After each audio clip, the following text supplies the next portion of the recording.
2টা সপ্তাহ আমরা পাবো। 17 তারিখ হয়তো ঈদুল আজহা হবে। এছাড়া মাহতার হাসিরে আমরা এখন থেকে ইনশাআল্লাহ কোরবানির কিছু বিষয়, কোরবানির কিছু আলোচনা আমরা শুনবো ইনশাআল্লাহ। আল্লাহ তাআলা তৌফিক দান করেন বলে আমিন।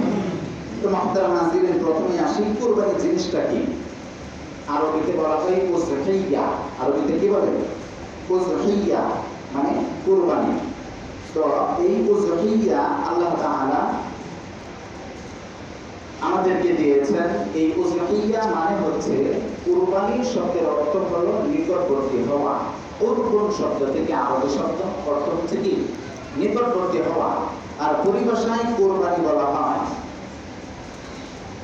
বিশেষ দিনে, নির্দিষ্ট দিনে, নির্দিষ্ট সময়ে নির্দিষ্ট পশু আল্লাহ তাআলার নৈকট্যতা লাভের উদ্দেশ্যে জবাই করা, কোরবানি করা। অথবা যে পশুর মাধ্যমে আল্লাহ তাআলার নৈকট্যতা হাসিল করা যায় সেটাকে কোরবানি বলে। মানব ইতিহাসে সর্বপ্রথম কোরবানি কিন্তু এতটাই পুরাতন একটা ইবাদত যতটা পুরাতন আমাদের মানব ইতিহাস। সুবহানাল্লাহ বলবেন না? এটা মানব ইতিহাসের সর্বপ্রথম কোরবানির ক্ষেত্রে এখানে 2টা দিক আছে। একটা হচ্ছে আমাদের বর্তমান প্রচলিত কোরবানি, আরেকটা হচ্ছে একেবারে মানব ইতিহাসের শুরুতে একটা কোরবানি আছে, সেই কোরবানি। তো মানব ইতিহাসের প্রথম কোরবানি যেটা, সেই কোরবানিটা সংঘটিত হয়েছে হযরত আদম আলাইহিস সালামের 2 সন্তান হাবিল এবং কাবিলের মাধ্যমে। অনেকে হয়তো এই ঘটনা শুনেছেন, বিগত বছরেও বলেছি। মানব ইতিহাসের সর্বপ্রথম কোরবানি কোনটা, সেই ইতিহাসটা আমরা একটু জেনে আসি। আল্লাহ তাআলার প্রথম মানব এবং প্রথম নবী হযরত আদম আলাইহিস সালামের প্রথম সন্তান, বড় সন্তান নাম হচ্ছে কাবিল। নাম কি? কাবিল।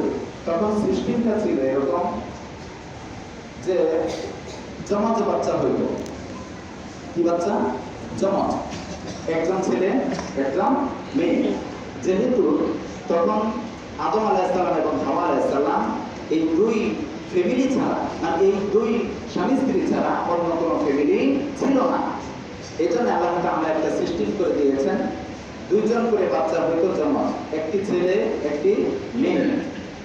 পরের বছর আবার 2 জন হইতো, একটি ছেলে একটি মেয়ে। এখন এদের মধ্যে বিবাহের বন্ধনটা ছিল এরকম, প্রথম বছর যে ছেলে, এই ছেলে বিবাহ করবে পরের বছরের মেয়েকে, পরের বছরের ছেলে বিবাহ করবে আগের বছরের মেয়েকে। বিধান ছিল এরকম। আর একসাথে যারা জমজ হয়েছে এদেরকে ধরা হইতো আপন ভাই বোন। আর পরবর্তী বছরে যারা হয়েছে এদের সাথে এদের আপন ধরা হইতো না। এটা শুধু আদম আলাইহিস সালামের জামানায় এই বিধান ছিল।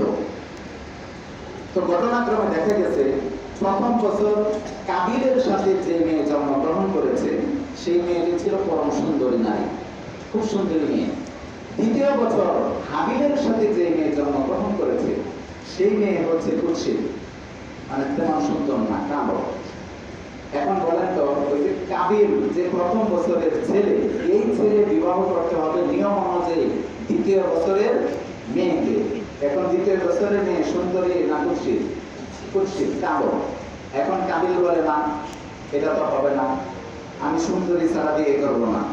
সুন্দরী বিয়ে তো সবাই করতে চায়, কথা বলেন ঠিক কিনা? এটা সবাই বুঝবে, বহু সুন্দর হইতে হবে।